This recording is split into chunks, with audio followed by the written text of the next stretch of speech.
यस्तो यो बस्नलाई हाम्रो स्थानीय सरकारले अहिले व्यवस्थापन गरिदिएको रहेछ ठाउँ ठाउँमा छ बिचमा अनि आएका यात्रुहरूलाई पर्यटकहरूलाई चाहिँ बस्नको लागि सहज र बस्नु सँगसँगै यहाँ तपाईँले कोक फेन्टाहरू चाउचाउहरू खानुभयो भने यता खाल्नको लागि खाडल पनि बनाइएको छ र तपाईँहरूले यो खाडलमा चाहिँ यो खाडल के को भने तपाईँले सोध्नु होला यो फोहोर हाल्नको लागि हो त्यस कारणले बिचमा छ अहिले धेरै राम्रो बनेको रहेछ खुसी लाग्यो तपाईँहरू आउनुहुन्छ भने यसरी बस्न सक्नुहुन्छ र फोहोर व्यवस्थापनको लागि अनि यसरी ठाउँ ठाउँमा खाडलहरू छ अनि बस्नको लागि पेटीहरू एकदम आनन्दको छ बनाएको छ तपाईँहरू बस्न सक्नुहुन्छ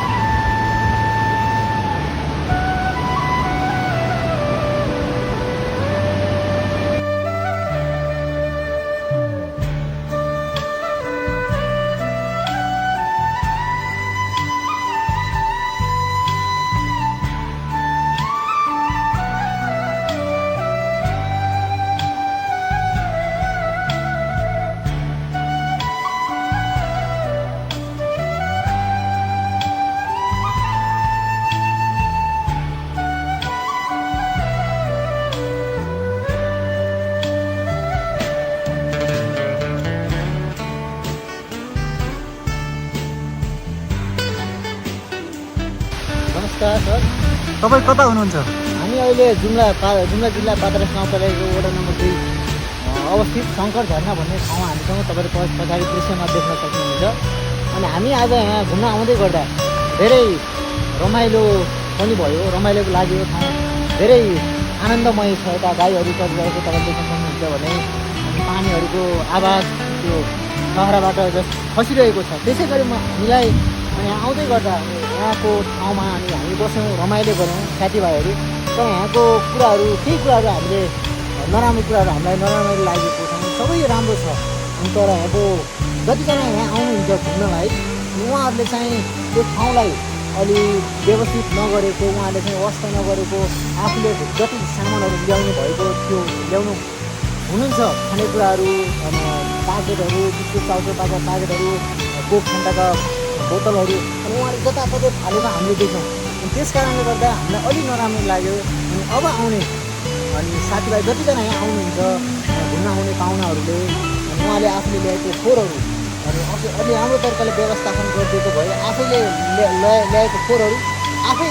व्यवस्थापन गरिदिएको भए अलि राम्रो हुन्थ्यो भन्ने मलाई लाग्यो अरू सबै एकदम राम्रो छ सर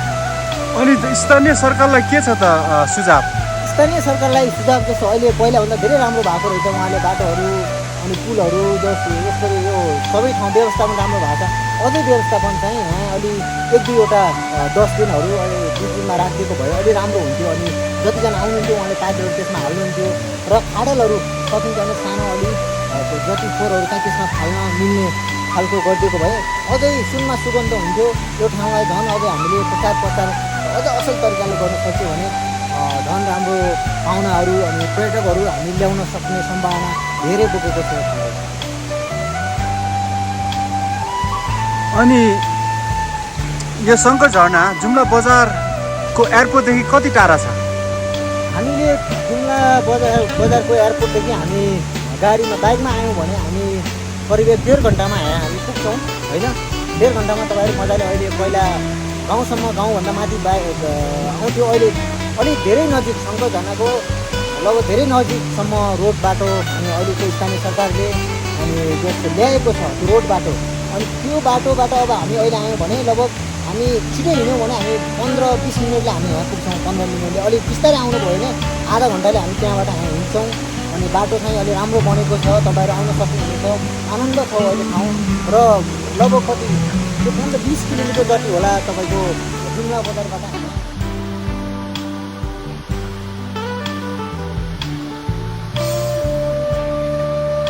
अब तपाईँहरू यहाँ आउनुभयो भने हामीले एउटा सानो डस्टबिन बनाइदिएको छौँ अनि यसमा चाहिँ तपाईँहरूले आफ्नो फोहोरहरू राखेर अनि जलाउन सक्नुहुन्छ तपाईँहरू एउटा सचेत नागरिक हुनुभयो भने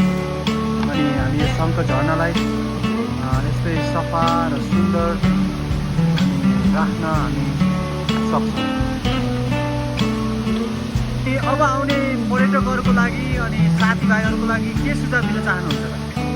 म अब आउने पर्यटक अनि साथीभाइ जतिजना आउनुहुन्छ यो ठाउँमा अनि घुम्नलाई रमाइलो गर्नलाई अनि आफ्नो विधाहरू सदुपयोग गर्नलाई जतिजना आउनुहुन्छ अनि उहाँले यो ठाउँलाई एकदम आनन्दमय लिन सक्नुहुनेछ र लिनु पनि हुन्छ। अनि तपाईँले यहाँ पछाडि देख्न सक्नुहुन्छ रमाइलो ठाउँहरू छ, आनन्द छ, चिसो हावा छ होइन, सबै कुरा रमाइलो छ। तर तपाईँहरूले आउने जो जति आउनुहुन्छ अनि आउने जतिहरूले अनि आफ्नो फोहोरको विशेष गरी तपाईँहरूले हामीले जतिजना आउने साथीभाइहरूले अनि पाहुनाहरूले यहाँ आएर यस ठाउँमा तपाईँले फोहोर नगरिदिनु हुन म विनम्र अनुरोध गर्दछु। किनभने यो सुन्दर ठाउँलाई हामीले अझै पनि हामी तपाईँहरू मिलेर व्यवस्थापन गर्ने हो। अझै धेरै ठाउँमा हामीले यो ठाउँलाई हामी चिनाउने हो। त्यो सँगसँगै हामीले यो ठाउँलाई हामीले अलिक सुन्दर राख्नलाई हाम्रो फोहोर व्यवस्थापन भयो तपाईँहरूले आफै गर्न सक्छौँ भने हामीले हाम्रो त्यो कर्तव्य हाम्रो कर्तव्य पनि हो त्यो फोहोर व्यवस्थापन गर्ने। तपाईँले ल्याउनु भएको कुराहरू तपाईँ आफै व्यवस्थापन भयो भने उहाँ फोहोर पनि हुँदैन र हामी जतिजना आउँछौँ अनि जतिजना आउनुहुनेछ अनि उहाँहरूले पनि फोहोर व्यवस्थापनको लागि चाहिँ आफै अलि खटेर लाग्नुहुनेछ अनि आफ्नो कर्तव्य के हो त्यो आफूले निभाउनु हुनेछ भन्ने कुरा अनि चाहिँ मैले भन्न चाहन्छु।